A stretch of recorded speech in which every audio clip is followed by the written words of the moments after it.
শিক্ষার্থী বন্ধুরা, আজকে ইসলামের ইতিহাস ও সংস্কৃতি বিভাগের অনার্স ইসলামের ইতিহাস ও সংস্কৃতি বিভাগের প্রথম বর্ষে আজকে একটি চমৎকার টপিক নিয়ে আলোচনা করব। সেটি হচ্ছে হিজরত। হিজরত কি তোমরা জেনে থাকবে। হিজরত আরবি শব্দ, আবিধানিক অর্থ ত্যাগ করা, দেশ ত্যাগ করা, স্থান ত্যাগ করা, যেটির ইংরেজি প্রতিশব্দ মাইগ্রেট, এমিগ্রেট। কিন্তু ইসলামের ইতিহাসের পরিভাষায় হিজরত এটি একটি ব্যাপক অর্থবোধক শব্দ। মূলত ইসলামের ইতিহাসে হিজরত মহানবী সাল্লাল্লাহু আলাইহি ওয়াসাল্লাম তার দ্বীন প্রচারের জন্য মক্কা থেকে মদিনায় যাত্রাকে হিজরত বলা হয়। মক্কা তার জন্মভূমি প্রস্থান করাকে হিজরত বলা হয়। তার জন্মভূমি মক্কাকে ত্যাগ করাকে ইসলামের ইতিহাসে হিজরত বলা হয়, যেটির উদ্দেশ্য ছিল মহান আল্লাহ কর্তৃক প্রদত্ত ইসলামকে সুপ্রতিষ্ঠিত করা, ইসলামকে প্রচার করা। হিজরত এর কারণ কি? মহানবী ইসলাম তিনি কেন তার মাতৃভূমি মক্কাকে ত্যাগ করলেন, মক্কাকে ছেড়ে মদিনায় গেলেন, মক্কাকে ছেড়ে মদিনায় পাড়ি জমালেন কেন, এবং হিজরতের কারণগুলো কি, সেই বিষয়ে আমি ইতিমধ্যে ব্ল্যাকবোর্ডে কয়েকটা পয়েন্ট আলোচনা করেছি। প্রথম নাম্বার পয়েন্ট হলো মনস্তাত্ত্বিক কারণ, সাইকোলজিক্যাল ফ্যাক্ট। আমরা জানি মহানবী সাল্লাল্লাহু আলাইহি ওয়াসাল্লাম মক্কা থেকে মদিনায় হিজরত করেন মনস্তাত্ত্বিক কারণের প্রেক্ষাপটে। মক্কার মানুষ সাইকোলজিক্যালি একটু অপেক্ষাকৃত মদিনাবাসীদের চেয়ে অপেক্ষাকৃত একটু কম বিবেচক ছিল, কম রুচিবান ছিল, কম সংস্কৃতিবান ছিল।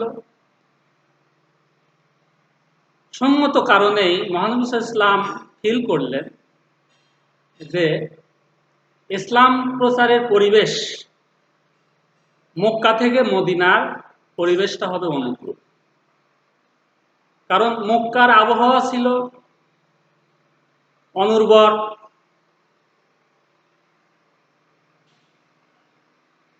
পর্বত সংকুল এলাকা। সঙ্গত কারণে আবহাওয়ার একটা ইফেক্ট মানুষের ক্যারেক্টারে প্রতিফলিত হয়। পক্ষান্তরে মদিনার আবহাওয়া ছিল উর্বর, আবহাওয়া ছিল, পরিবেশ ছিল অনুকূল, স্বাস্থ্যবান আবহাওয়া ছিল। এর প্রেক্ষিতেই মদিনাবাসীর চরিত্রে নম্রতা, ভদ্রতা, কোনো কিছু বিবেচনা করার দূরদর্শিতা তাদের চরিত্রে প্রতিফলিত হয়েছে। মহানবী সাল্লাল্লাহু আলাইহি ওয়াসাল্লামকে বোঝার সক্ষমতা তাদের চরিত্রে ছিল, তাদের মননে ছিল। মহানবী সাল্লাল্লাহু আলাইহি ওয়াসাল্লাম এই জন্য মক্কা থেকে মদিনায় হিজরত করেন, এই মনস্তাত্ত্বিক কারণ। দ্বিতীয় নাম্বার পয়েন্ট, কুরাইশদের বিরোধিতা। ফ্রম দ্য ভেরি বিগিনিং কুরাইশরা মহানবী সাল্লাল্লাহু আলাইহি ওয়াসাল্লামের সমৃদ্ধি, তার ইসলামের প্রচার এবং প্রসার, এইগুলো দেখে ভীত সন্ত্রস্ত হয়, তাদের স্বার্থে আঘাত লাগে। এই জন্য মহানবী সাল্লাল্লাহু আলাইহি ওয়াসাল্লাম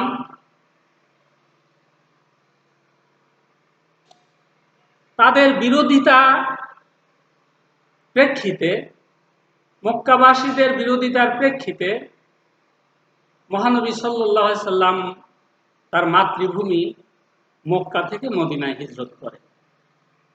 কে নিজের মাতৃভূমি থেকে চলে যেতে চায়? কেউ চায় না। কিন্তু বাস্তবতার প্রেক্ষিতে মহানবী সাল্লাল্লাহু আলাইহি সাল্লাম তাকে তার আদরের, তার প্রাণপ্রিয় মাতৃভূমি মক্কাকে ত্যাগ করতে হয়েছে। তৃতীয় নাম্বার কুরাইশদের দম্ভ। এতদিন যাবৎ কুরাইশরা মক্কার কাবা ঘরের উপর আধিপত্য বিস্তার করেছিল। সেখান থেকে তাদের একটা অর্থ উপার্জনের পথ তারা রচনা করেছিল। এর প্রেক্ষিতে তারা অর্থনৈতিকভাবে অনেকটা স্বাবলম্বী ছিল। তো মহানবী সাল্লাল্লাহু আলাইহি ওয়াসাল্লামের ইসলাম প্রচার এবং প্রসার যদি মক্কার ভূমিতে হয়, তাহলে নেতৃত্ব মহানবী সাল্লাল্লাহু আলাইহি ওয়াসাল্লামের উপর আসবে, মুসলমানদের উপরে আসবে। বিধায় তারা মহানবী সাল্লাল্লাহু আলাইহি ওয়াসাল্লামকে মক্কায় ইসলামের প্রসার এবং সমৃদ্ধি তারা কখনো ভালো চোখে দেখেনি। মহানবী সাল্লাল্লাহু আলাইহি ওয়াসাল্লাম তাদের বিরোধিতার প্রেক্ষিতে, তাদের বিরোধিতার কারণে তিনি মক্কা থেকে মদিনায় হিজরত করার অনুকূল পরিবেশ মনে করলেন। কুরাইশদের পৌরোহিত্য, যেটা আমি ইতিমধ্যে বললাম, পৌরোহিত্য মানে কাবা ঘরের উপরে তাদের যে প্রভাব, তাদের যে প্রতিপত্তি, তাদের যে আধিপত্য, তাদের যে নেতৃত্ব, সেই নেতৃত্ব তাদের খতম হয়ে যাবে, নেতৃত্ব থাকবে না। মহানবী সাল্লাল্লাহু আলাইহি ওয়াসাল্লাম তথা মুসলমানদের হাতে কাবা ঘরের নেতৃত্ব চলে আসবে। এই জন্য তারা মরিয়া হয়ে ওঠে মহানবী সাল্লাল্লাহু আলাইহি ওয়াসাল্লামকে এই মক্কা থেকে মদিনায় তাড়িয়ে দেওয়ার জন্য। এজন্য মহানবী সাল্লাল্লাহু আলাইহি ওয়াসাল্লাম সঙ্গত কারণেই তিনি উপলব্ধি করলেন যে আমার এই জায়গা তথা মক্কায় থাকাটা আমার ঠিক হবে।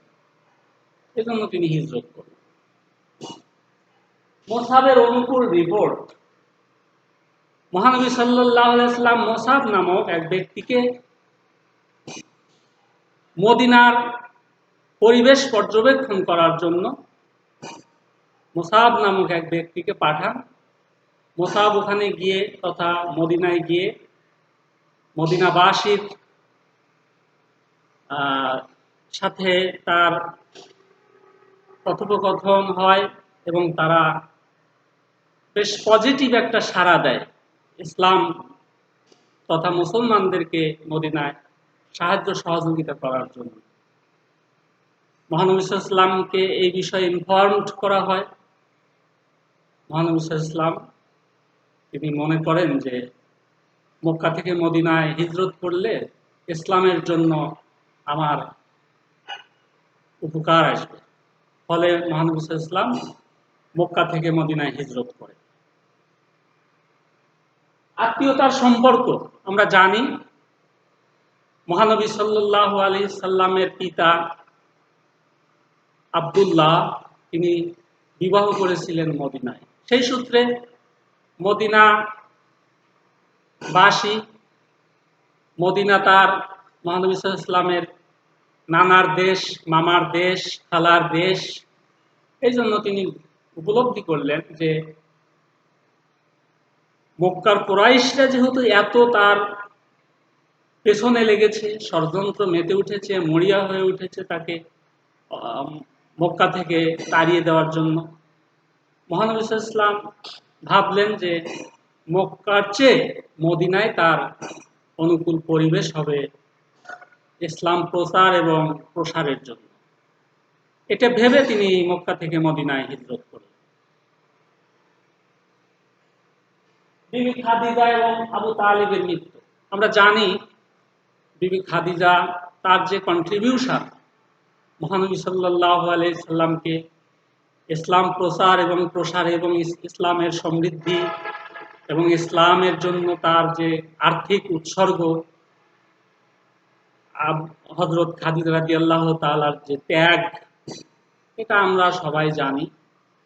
তিনি একজন ধনাঢ্য বিধবা রমণী, সুন্দরী রমণী ছিলেন। মহানবী সাল্লাল্লাহু আলাইহি ওয়াসাল্লামের সাথে তিনি পরিণয় সূত্রে আবদ্ধ হয়েছিলেন, বৈবাহিক সূত্রে আবদ্ধ হয়েছিলেন। মহানবী সাল্লাল্লাহু আলাইহি ওয়াসাল্লামকে আর্থিকভাবে তিনি যেভাবে সহযোগিতা করেছেন, পৃথিবীর ইতিহাসে বিরল। যাই হোক, তার মৃত্যু তথা বিবি খাদিজা রাদিয়াল্লাহু তাআলার মৃত্যু এবং আবু তালিব, তার চাচা আবু তালিবের মৃত্যু মহানবী সাল্লাল্লাহু আলাইহি ওয়াসাল্লামকে ভাবিয়ে তোলেন। মহানবী সাল্লাল্লাহু আলাইহি সাল্লাম বুঝতে পারেন যে আমার এই দুই ব্যক্তিত্ব আমার ডান হাত। বিভিন্ন বিপদ মুহূর্তে তাদের যে ত্যাগ, তাদের যে সহযোগিতা, এটি না হলে হয়তো বা মহানবী সাল্লাল্লাহু আলাইহি ওয়াসাল্লাম মক্কায় একদিনও টিকে থাকতে পারতেন। তো এই দুই ব্যক্তিত্বের ইন্তিকাল মহানবী সাল্লাল্লাহু আলাইহি ওয়াসাল্লামকে মানসিকভাবে তো ব্যথিত করেনি, আর্থিকভাবেও তিনি ভেঙে পড়েন। তিনি উপলব্ধি করেন যে এই মুহূর্তে আর মক্কায় আমার পক্ষে থাকা সম্ভব না। এই জন্য তিনি মক্কা থেকে মদিনায় হিজরত করেন।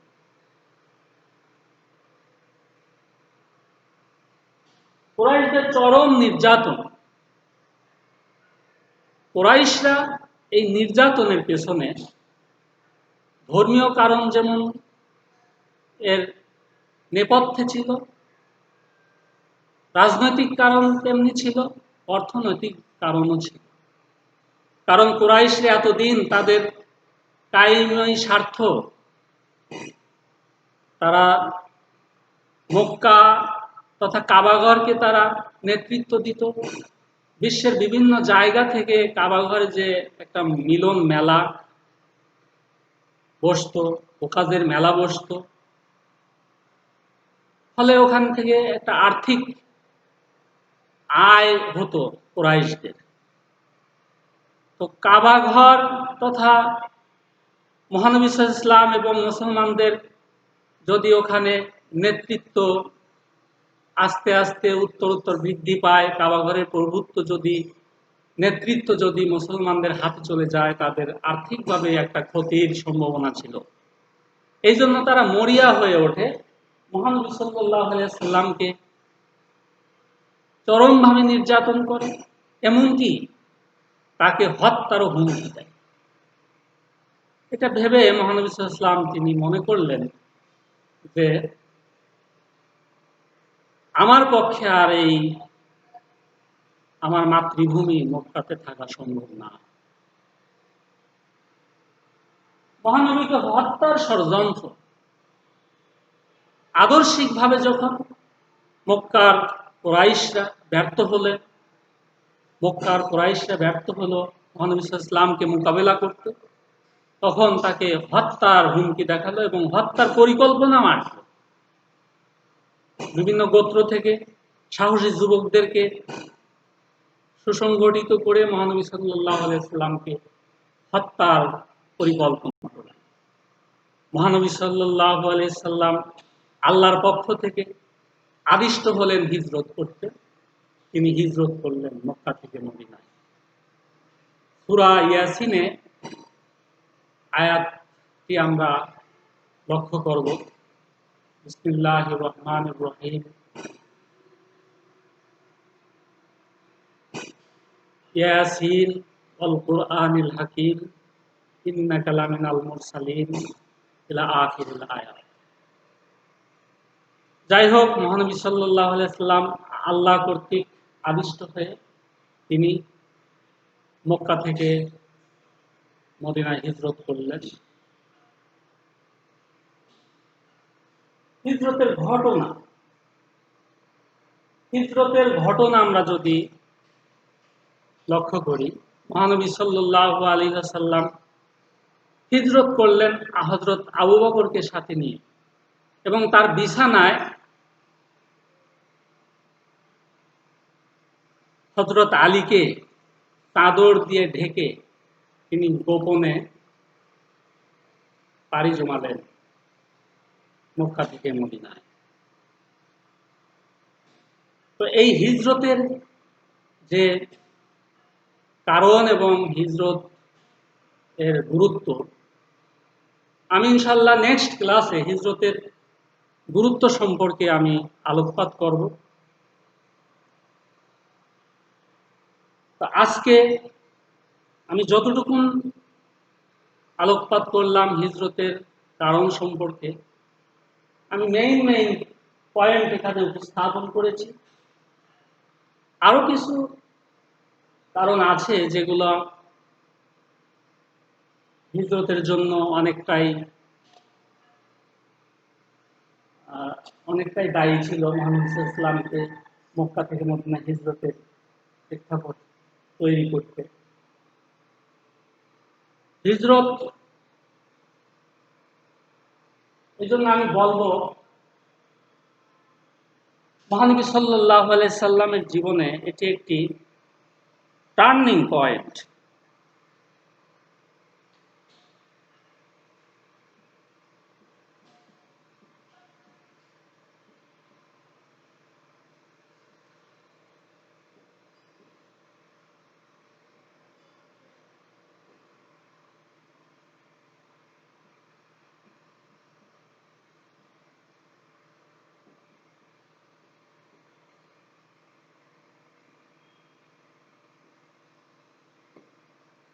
It's a turning point in the history of Islam. ইসলামের ইতিহাসে এটি একটি সন্দিক্ষণ, মোড় পরিবর্তনকারী ঘটনা। মুহাম্মদ সাল্লাল্লাহু আলাইহি সাল্লাম মক্কায় থাকাকালীন অবস্থায় তিনি ডিফেন্সিভ স্টাইল লিড করেছিলেন।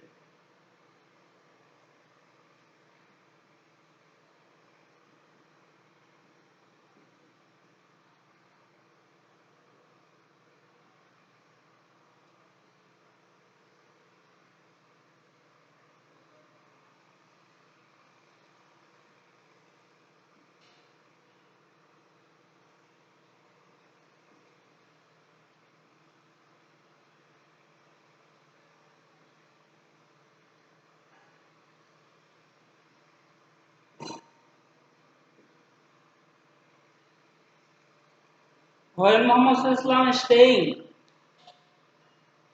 in Mecca, he lives a defensive style of life. আত্মরক্ষামূলক জীবনধারা তিনি লিড করেছিলেন মক্কায় থাকাকালীন অবস্থায়। আর মদিনায় হিজরতের পরে মহানবী সাল্লাল্লাহু আলাইহি ওয়াসাল্লাম অফেন্সিভ,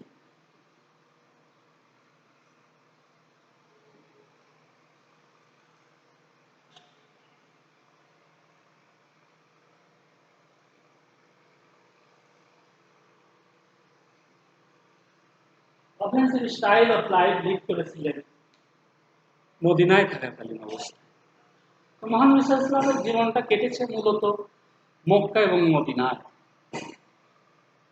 মক্কায় থাকাকালীন অবস্থায় তিনি আপোষ করে তিনি জীবনযাপন করতেন কুরাইশদের সাথে, তাদের অত্যাচার বরণ করতেন, নির্বিঘ্নে তাদের অত্যাচার সহ্য করতেন।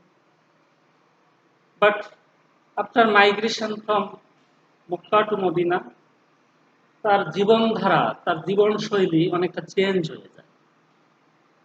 তিনি মক্কা থেকে মদিনা হিজরত করার পরে তিনি একধারে যেমন ধর্মীয় নেতা, অন্যদিকে তেমনি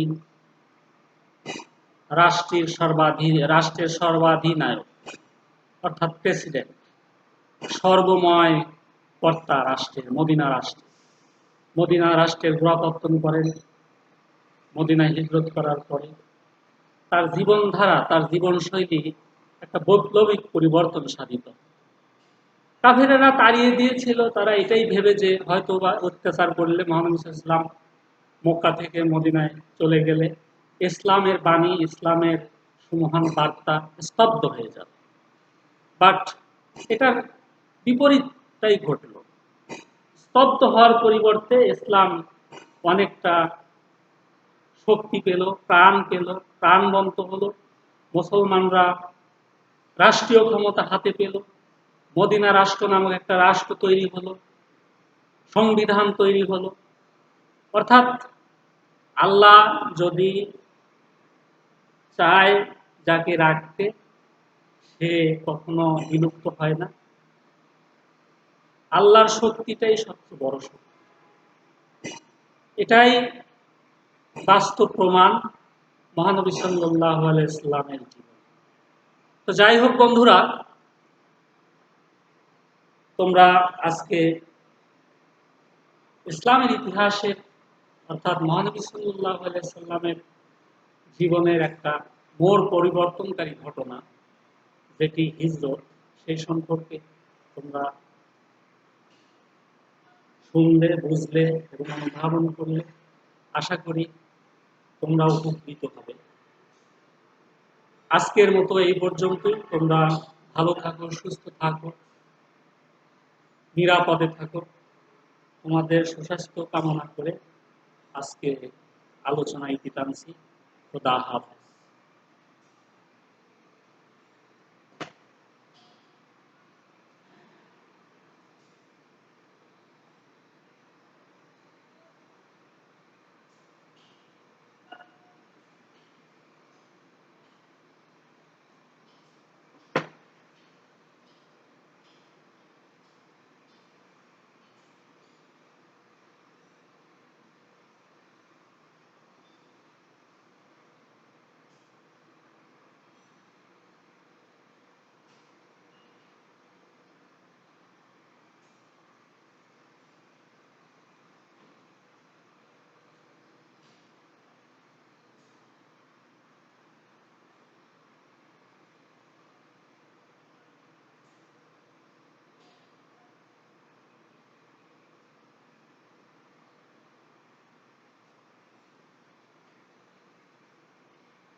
01713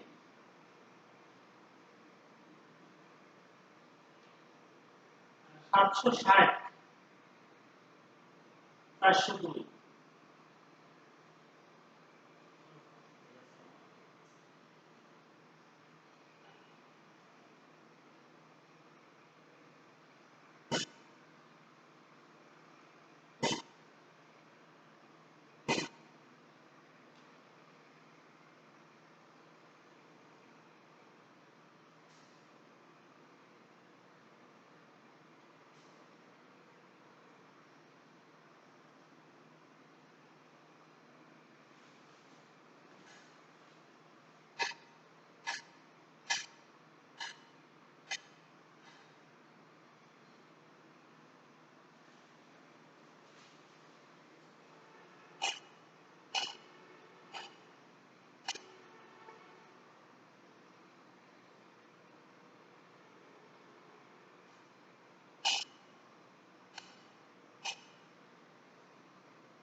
হালিম স্যার।